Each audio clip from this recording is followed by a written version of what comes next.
Welcome to Connected Things Digital Conference, all about 5G. This is an IoT event, and we're focused this year on the role of 5G and IoT. This panel is going to go to the heart of the matter. Is 5G mandatory for IoT deployments at scale in enterprise and industrial sectors? We're going to use the point-counterpoint format, or DOPE or NOPE, a staple of our live conferences at the MIT Media Lab, to address this question. Past panels have looked at blockchain, IoT-OT convergence, and other topics. Before we start, we want to give you a quick update on Connected Things. We're optimistic about a return to live events. We resume our normal cycle in the spring of 2022 for a live event at the MIT Media Lab. And we're planning a live Connected Things mini conference in the fall. So please stay tuned to our social media feeds at Twitter and LinkedIn. We've got two proponents today. We've got Jay from Verizon and Knud from IoT Analytics. Jay, kick us off. Hi, my name is Jay Oleran. I'm with Verizon. I'm responsible for leading a team of product management and business development for the Internet of Things solutions. These are solutions that are developed end-to-end and taken to market to serve industrial IoT applications, including smart grid, asset management, asset tracking, and smart cities. Thanks. Knud? Yeah, nice to meet you all. My name is Knud. I run a firm called Iot Analytics, which I founded 6.5 years ago. We are a boutique market research firm that focuses on everything IoT. Our vision is to cover everything of IoT, but IoT is huge when it comes to tech stack, verticals. I have a few focus areas, and my background is in manufacturing. I'm an industrial engineer, so that's kind of where I come from when I talk about the whole IoT thing. Great. Thanks to both of you. So let's jump right in. 5G is this kind of mysterious, complicated topic. So let's see if we can unpack and orient our audience to make sure we know what we're talking about. Jay, I'm going to ask you to kick us off since you work at a telco or carrier, depending on the region term. And I'll ask Knud to jump in as well. So help us understand 5G. Is that even the right label for what's going on? Well, it's probably the right label, but it can be very confusing, and it's confusing regarding how the deployments are done. So that could be a high band deployment, a mid band, or a low band. Each band brings its own unique characteristics in terms of function. So bandwidth, latency, and others. Obviously the lower bands are going to be much better for pervasive coverage as lower frequencies propagate further distances.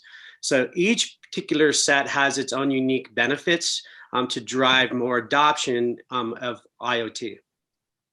Yeah, so Knud, can you orient us a little bit more about bands and whether there's other types of radios, whether they're called 5G or not, that are in the equation, and frankly, how to think about it simply for talking to the techie folks?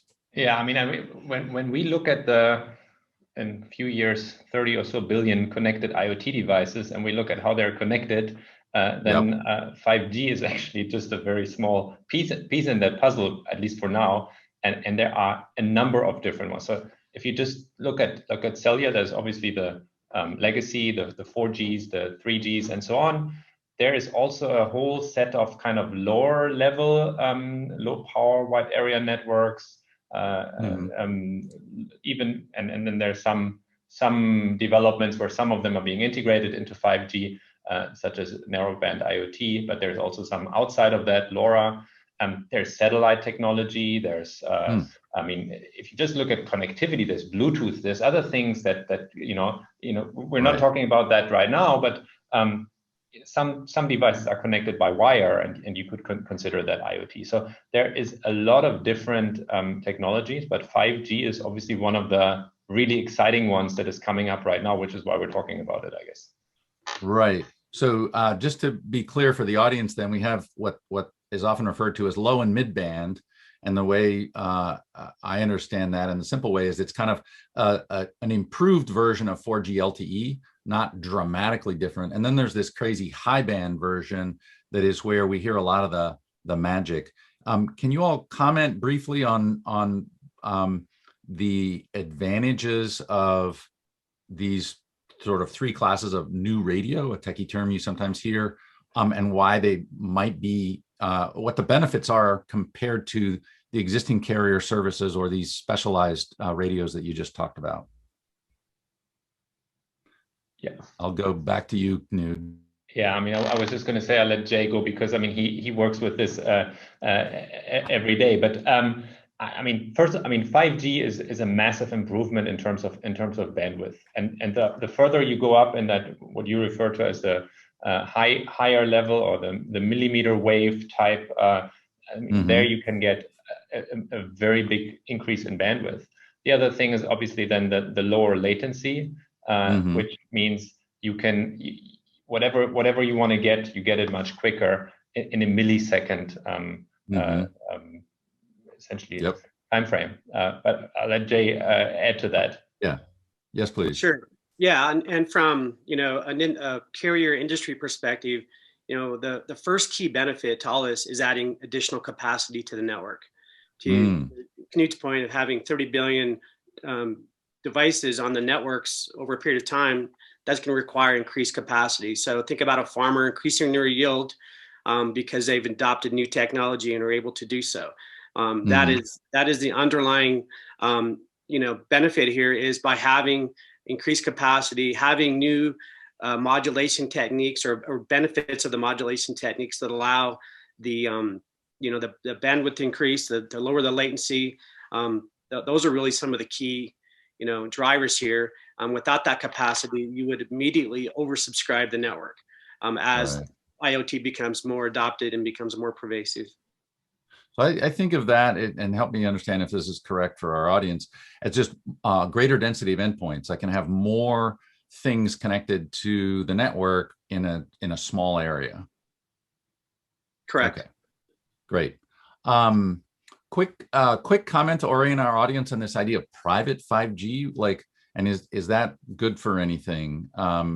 Jay, kick us off, and then we'll go to Knud. Sure. Yeah. You'll see private 5G deployed. So, for example, you may have a high band 5G deployment, for example, at a factory or a campus, and possibly that decision is made because the carrier has not deployed high band 5G and probably doesn't have a plan to do so for a period of time. That customer wants to get into that technology sooner. That's one use case. The second one may be where they don't want that to be a shared network.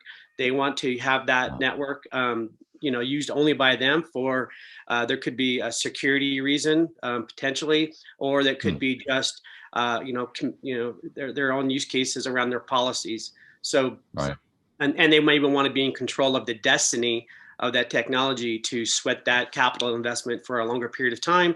So there are a lot of key reasons, business reasons, technology reasons that people would be deploying 5G in a private setting. Okay. And Knud, I'm curious how much of the private 5G interest you're hearing so far, and if you could comment, and Jay will follow up on the contrast with Wi-Fi, in particular the emerging and forthcoming standards of 6 and 6E and Wi-Fi. Yeah, I mean, there is quite a bit of hype, I would say, around private 5G, especially in industrial settings. I mean, I'm based here in and in Europe too. Yeah, but I was just going to say I'm based here in Germany, and Germany has even dedicated a specific band just for the industry, so just for private, which is, I think, fairly unique. But so there is quite a bit of discussion and hype, and I'm aware of a lot of companies that are trialing this. So they are they're looking at, and the car companies here are fairly advanced in connecting their factories with some private 5G that just belongs to them, and they can connect different assets. And then there are specific use cases within those that we could talk about, connecting autonomous logistics vehicles that are in the factory or different things. Great. So let's get into the heart of the discussion here. What are the kind of IoT deployments that really benefit from 5G? Because we've got all these crazy characteristics of higher bandwidth, higher responsiveness, but it also comes with a higher power budget, right? It takes more battery or power to do this. So what are the deployments that benefit from adding 5G into an IoT use case? We've done a few analysis on like what does 5G bring to IoT, and I remember when we first did the analysis a couple of years ago, I was quite shocked that the outcome was basically you don't really need 5G for a lot of things. So if you look at the whole universe of IoT, yeah. I mean, there's lots of things that can be wired, and yeah, so that's so. Yeah, what did even on the wireless part, not everything needs this bandwidth, this low latency, and you're not always capacity constrained. So so it is. I mean, we were looking at from a bandwidth point of view. Obviously, if you're streaming from a camera straight to the cloud, boom, yeah, that's high bandwidth. If you are really running something low latency, so let's say you have a drone and you're I mean, there's your camera again that is maybe streaming data, but also you're steering your drone or something like that. So if you can connect that to 5G, great. There are a couple of very clear use cases for which it makes sense, but the big use cases, your average connected car, and I'm saying average because not your connected asset, wherever it is, often has alternatives that are working today that you don't need 5G for. Right. So Jay, where are you seeing the strongest value prop and demand and use case for 5G in IoT? So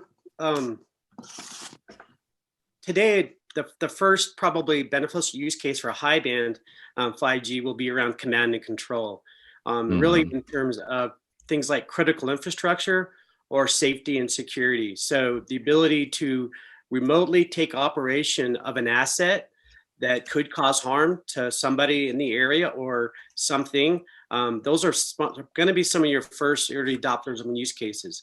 As the ecosystem builds out and economies of scale come into play, the chipset technologies come down to 4G or even sub 4G prices, you'll start to see more of a mass adoption of 5G radio technology embedded into modules and then ultimately into equipment by the OEMs. And that will really, the key benefit would be around having mass IoT deployments and being able to, have enough capacity from the network to support all of that. So capacity, right. So in other words, over time, the big benefit of 5G may simply be that we can have more wirelessly carrier or wirelessly connected IoT gadgets than we could with today's radio networks. Correct, and 5G also brings into the equation things like network slicing. So my device may use part of that bandwidth differently than my neighboring sensor. One could be considered mission critical, the other one may not be. So think about that the technology, the evolution of the technology enables the network to be used very differently by different types of applications. So basically improve the service level of the network, but there were hints of quality of service in your comment that improves quality of service based on sort of what's important as well as just volume. More stuff can be on the network. Correct. Okay, got it. So let's loop back and close off on the private 5G versus Wi-Fi 6 and 6E. I feel like I'm doubling back a little bit, but I feel like we didn't close that off. So if Jay, maybe you can help us understand when, given the fact that Wi-Fi is also improving, and in the case of 6E, it's actually adding bandwidth, new bands.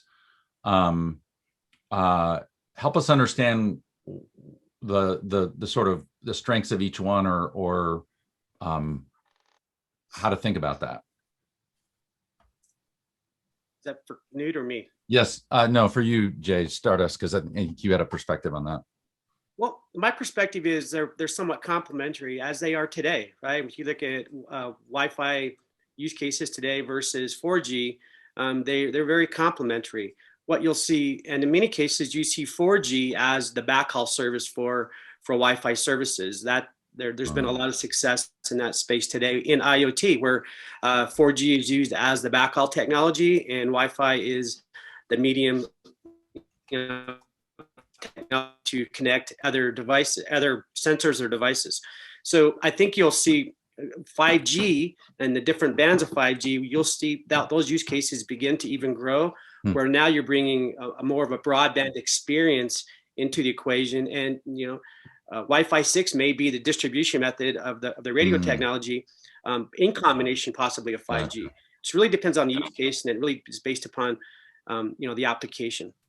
So thoughts from you, Knud? Yeah, I'd like to add a nuance on that, because obviously I don't disagree with that, but there are some cases where I think there's a clear head-to-head between Wi-Fi and private 5G, at least. And if you're, I mean, I've talked to a few factories, and they're looking at doing more wireless connectivity. And maybe, I mean, another comment there is, I think, from a manufacturer's point of view, it is not the world. From a telco operator point of view, it is quite important. But I mean, we could go deeper into that. But what I wanted to say is that private 5G and Wi-Fi 6, 6E have pretty similar characteristics when it comes to latency, throughput, and so on. And in many instances, and I'm always going back to my factory example, where Wi-Fi is already there, and private 5G is more expensive today, so there is quite a bit of competition there, where it seems to me, and there are small differences. I mean, private 5G clearly has some advantages. For example, it can reach outside much easier than Wi-Fi can, or other things. Right. So there are a few small differences, but I see a competition there, and I see a lot of companies also trialing with both technologies at this point in time to see where they complement and where one is better than the others. So let me do one clarification, and then we're going to keep moving on our time table here. But in both cases, 6 and 6E, and in the case of 5G, or the term new radio, NR, it's a hardware upgrade. Yeah, none of these are software retrofits. You have to have the base radio in there to do either one of these things. Okay, so let's jump to, we talked about what kind of deployments benefit from 5G. We gave some broad characteristics. Let's talk about the kinds of IoT deployments where we don't need 5G. And I guess it's really the characteristics, because the list of actual use cases would be quite long. But you know, should I even be thinking about 5G if I can run a wire to it reasonably? And my guess is probably no. Jay, help us understand, where would you say, Knud's going to have a comment for us, but Jay, I'm going to have you start on this one. If I can run a wire to it, I don't need to think about 5G, right? If that's all your application requires, and you can do that, and the infrastructure is there to support it, I guess that's fine. But what's the longevity of that current technology? You know, there's definitely a cycle there to consider. And ultimately, I think, I mean, in the long term, 5G you'll see, you know, become the more pervasive technology. What happens is, you know, equipment manufacturers will stop, you know, developing and building, you know, legacy technologies, whether that's, and we're seeing it today with 2G and 3G technologies. The equipment OEMs are no longer producing parts, things of that nature. So things start to phase out. So ultimately, things will go to 5G regardless when it comes to wide area network communication technology and applications. Right. Knud? Yeah, I mean, I don't dispute that. I mean, 5G is the future, and a lot of things will move there in the future. But I mean, I'm coming back to my manufacturing example. There, you're not going to change a running system if there's a cable today, so 99% of manufacturing today works on a cable. And I don't see that changing dramatically over the next month or so. What I do want to say though is, and I think this goes for 5G. 5G there's this buildup of this tremendous marketing. This is the cool new 5G. And even though from a technical point of view, in some cases it's comparable to Wi-Fi, in some cases not. But this marketing hype is almost making, so if you are making some piece of equipment that you're selling into the market, and let's say I'm a machiner, I'm a mining truck operator, and I sell a mining truck, and it's brand new, it's 4G connected, versus it's 5G connected. It's already it seems to me that there's hey, I'm going to buy the 5G connect. This is a cool new thing. I can do more with it in the future as well. I don't know exactly all the applications yet, but I'm going to be able to do more. And so just from that point of view, I think 5G has a lot going for it. There's been a lot of good marketing and the consumer at the end of the day feels like if I'm buying something 4G connected, it's kind of old. So what I think both of you just said is, well, if you're going to put a radio in, you might as well put a 5G radio in rather than a 4G LTE, because then it'll be longer lived. But I guess so that makes some sense. Although frankly, the time horizon on 4G LTE looks like, there's got to be at least 10 years to run with that, unless I know otherwise, right? And 5G is much more expensive today. Correct. Right. Well, the radio is still more expensive, and then the service is sometimes still more expensive. Or have the service levels, the costs of ongoing connectivity services come down, so that's not an issue, and it's just the acquisition cost of the radio? Which is it? So I'd say the first thing is it depends on the deployment and the timing of the deployment, and the longevity of the deployment. So in the industrial IoT space, these deployments are 20 years plus. So they have to have supporting technology in the ground that supports that. Also, they don't know what they don't know. And now a lot of IoT devices have onboard compute capabilities that they can write unique applications to that broaden their initial use case. So possibly that new IoT device can run additional applications to get more of a cost benefit of their deployment. But what we're seeing, the industry is really seeing is the mass IoT deployments today in the industrial IoT space. A lot of it relies on the cost of the technology. Essentially, the chipsets and the modules drive the adoption more so than the service. Right. Quick thoughts, Knud? No, I agree with that. Okay. So it's interesting. We're ending up in a different place than I thought we would have, and with less disagreement than I expected, because what we're saying basically is if you can afford it, stick the 5G radio in there today for longevity, unless your product or life cycle is relatively short. That's what I hear us saying, is if you need a radio at all, put a 5G radio in, even if you don't think you need the benefits of 5G right now. Am I wrong? There's a bit more to it than that. I mean, if we're talking about, if we're talking about it, something that is a little bit more, that needs a little bit, where power consumption, for example, is an issue. I think, with 5G, I mean, you could talk about the very low power for sure, but yeah, I mean, otherwise, I think there is a point to put 5G in there, but yeah. So if I recap that, and then we're going to keep moving here because we've got just about another 10 minutes. So as long as if you're line powered and you want cellular, put in a 5G radio unless you have a pretty short product life cycle. If you're battery powered, then you have to look carefully at the power efficiency of today's 5G radios versus your use case to figure out for power efficiency whether 5G fits yet or whether you have to stick with 4G LTE for the power budget. And then hidden in there also is the question of, committing to, I want a 5G radio rather than just Wi-Fi, right? Or one of those low power wide area networks that is distinct from the fuzzy label of 5G. So the details matter, but bias towards new radio if you can afford it, unless you have these specific reasons to avoid it. Would you change anything that I just summarized? I see. There was a lot. Yes, it was. But it illustrates the complexity. Go ahead.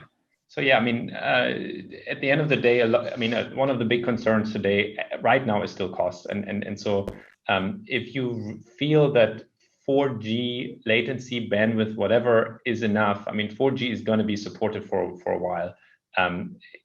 It doesn't. I wouldn't say you immediately need to jump to 5G. I think that I would still add. Okay, got it. Yeah, and in my comment, I agree, but it really depends on the economies of scale. What's it going to cost? Once again, back to the hardware and the service cost, and making sure the network that you've chosen will support it. So those are the big things. Those things are still fairly early. The consumer market's definitely ahead in its adoption for obvious reasons. Well, on handsets, but maybe not on IoT consumer devices. Correct. Yeah, exactly. That's maybe take a pause there, but yes, that is very true. Got it. So let's dive into a couple of specific sectors. Knut, I want you to tell us a little bit more about what you're seeing sort of in the industrial markets that you and your firm particularly look at, where there's interest in 5G. I mean, you mentioned earlier, you could elaborate or broaden the interest in Germany in manufacturing companies for 5G, and you could tell us what's driving that interest and whether it might apply to other markets, and then what else you see in the industrial market in terms of using 5G in IoT. Yeah, I mean, I talked about a few examples already, but I like I said, I think the automotive industry is both from a connected cars, from a connected factory point of view, quite far ahead. Generally speaking, when you talk industry, it's always a matter of definition, but mining and oil and gas, not in Germany, because there's not a lot of that, is actually, they see the use quite a bit, and there's quite a few early trials going on in those industries. And then I think specifically in Germany also, the machine builders that kind of want to deliver their connected machine somewhere. In the product, not in their manufacturing. Yeah. Gotcha. And then obviously a few of the other industries that are around. Right. But those are some of the examples. And then, yeah. I was going to ask, in the machine builder case, putting it in their products, is that to simplify things for their customers so that the customers don't have to hook up the machine to their enterprise Wi-Fi, and they just the machine connects a cellular back to the manufacturer for that part of the connection? Or is that a security risk and concern? Because that's always an interesting trade-off for the product maker and the industrial environment, is, do I let the device have a cellular connection to the OEM, or do I force it to go on my network so I can watch what it's doing? Yeah, I think, unfortunately, I don't know the answer to that, because I haven't actually looked too deep into those cases recently. Sorry. That's all right. Jay, what are you seeing in the industrial market? Some of the biggest drivers, like I mentioned earlier, around, when it comes to 5G use cases, it would be around command and control. Today, the legacy 4G low power wide area networks are very beneficial for most of the sensing, the mass sensing. The challenge that will happen, like as I mentioned earlier, as the adoption continues to grow, the networks need to be continued to support that from a capacity perspective. And that's where ultimately, a low band and mid band 5G would actually come in and eliminate the capacity constraints. These are the infrequent status updates, right? We're talking about things where you're measuring the water level once a minute or once an hour or something, rather than, because there are industrial applications where you're measuring thousands of times a second because you're closely monitoring some process intensely. That would be a different use case. Yeah. And that requires a significant amount of application orchestration in order to do that and not oversubscribe the cellular network.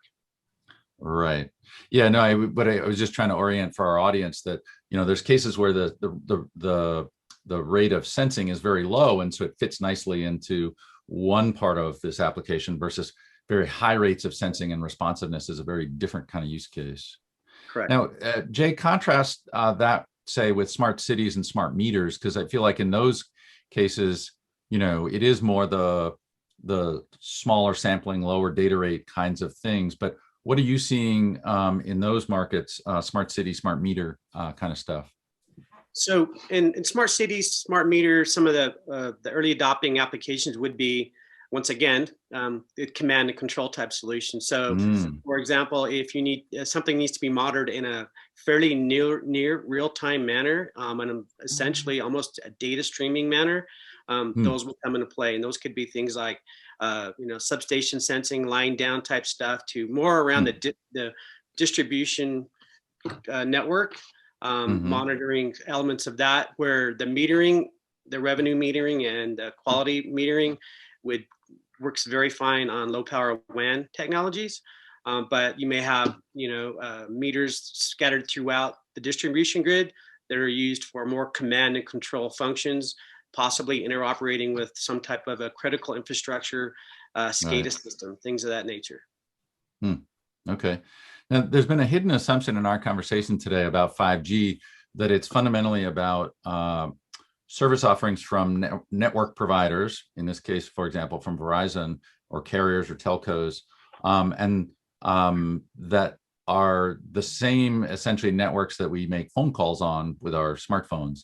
But we've mentioned these other networks that low power wide area networks that in some cases have nothing to do with the classic voice carrier networks. But then there are some things in between. Can you guys comment briefly, are some of these sort of low power networks that we hear about, are they fundamentally either part of, or will they become part of this new radio, this new next generation of carrier services? Because I think that's part of the confusion for the audience. So Jay, can you quickly comment, and Nude, if you can follow up with a comment on sort of industrial awareness or confusion about this. So Jay? The answer is yes. So you will see low power wide area network technology. It's part of the 5G standard already in its current deployment. And what term? I mean, there's a couple of terms we hear, some out of China, some out of the US. There's like these jargony. I would just call it the 5G new radio technology, essentially. Well, what I'm referring to is narrowband or NB-IoT. And then I think we also hear the term Cat-M1. Those are all things that will become part of the 5G new radio. So for example, Cat-M1 today, LTE category M1 today is actually part of the 5G standard. However, the radios that are being used today are not considered new radio technology. So once the 5G new radio technology in support of Cat-M1 standards, you'll see that play right into it. So that is a little bit of the confusing part when it comes to the 5G nomenclature and the standards. So there's a little bit of a confusing point there. Right. And Nude, aren't there some of these radio technologies that won't become part of 5G new radio, like LoRa? Yeah, I mean, we are confused as well all the time, and I mean, a few years ago, I think NB-IoT and LTM were not considered 5G, and they've, at least in a lot of our conversations, people were not considering that. And in the last couple of years, more and more, some people say it's part of 5G, and it's, I think the next 5G release that maybe Jay has more insights on than I have at this point kind of makes them understand all part of the same kind of set of specifications. But then there are these low power wide area networks that are in the unlicensed spectrum, which from a carrier point of view, they don't like to talk about it because that's not their their business. But that's your LoRa, that's your Sigfox, and there's a few other small interesting ones as well that definitely, specifically LoRa, has quite a bit of market traction, and that is not 5G, and we consider that unlicensed LP1. So I would counterpoint that, Nude, in the fact that those networks still require backhaul. And yes, they do. A reliable backhaul, in this case, something that can support their needs in an area in which they can't possibly get a fiber connection or something. So there's still a play for the cellular carriers in those spaces. We do it today. We are the backhaul for a lot of mesh networks, Sigfox. I mean, all those types of applications require, this still needs the cellular industry from a backhaul perspective. Wow. So we think this label 5G is so simple, but in fact, it's quite complicated. So I think the takeaway for the audience is you really have to drill into the details, and you've got to get your experts to look closely at the business case and the use case, as well as the evolving standards, before you can arrive at insights on sort of what the right decisions are in your case. So it turned out to be even a little more complicated than I expected when I set out to do this panel with you guys. So any last thoughts or comments here? Anything we missed? Anything you want to double back and clarify before we wrap up for our audience? I mean, I could jump on the last comment, because I'm not into every technical deployment, but my understanding is that if you have a LoRa deployment, you don't need a cellular backhaul. I mean, you can connect, and Jay, correct me if I'm wrong, but I mean, you can connect from different points through a LoRa. There is no cellular connectivity involved. It can be, but I don't think that's the standard. It's not right. It's not necessarily required, but it can be, and in some cases it is. I was probably speaking more in terms of what I would call our traditional mesh networks, ISM band mesh networks that are out there today, used in refineries, distribution grids, what have you. They all require some type of a takeout point for the backhaul back to their head-end application servers, which reside either in the cloud or in an on-prem data center. Yeah. No, fair enough. And I mean, yeah, and I think, I mean, for me, to wrap this up, I think we as an analyst firm, we look into this in terms of, we look at the module players, we look at the chipset players, what's happening, how much are they selling. From an IoT point of view, it's pretty much the first year where this is really, from an IoT point of view, being rolled out. And we're seeing now, coming out of COVID, we're seeing quite a nice ramp in general in terms of 5G, and I think even more than what was expected a few months ago. So right now, early 2021, the shipments from the module players, from the chip players, are looking quite good. We are forecasting about 500 million connected IoT devices by 2025, which is about a fourth of, depending on which forecast you look at, of all the 5G devices, if you consider smartphones and everything. And so I think there's quite a bit going on. I think the one thing I always caution is this: you're not revolutionizing manufacturing. Yes, there's a private 5G and so on, but it's a small piece of the whole manufacturing pie. And that's what I always like to caution people on a bit. That would be my final thought here. Gotcha. Jay, last thoughts? Are you good? I think I'm good. Frank, I think you summed it up well. It is confusing, but the details are so important, and understanding what your particular use case is, and what are your requirements, and bringing the right experts in to architect out what is going to be the best solution for you. Gotcha. Great. Well, let's wrap it up. We want to thank everyone for checking out this recording from Connected Things 2021. We're resuming our normal cycle with a live event in the spring of 22 and a mini event this coming fall.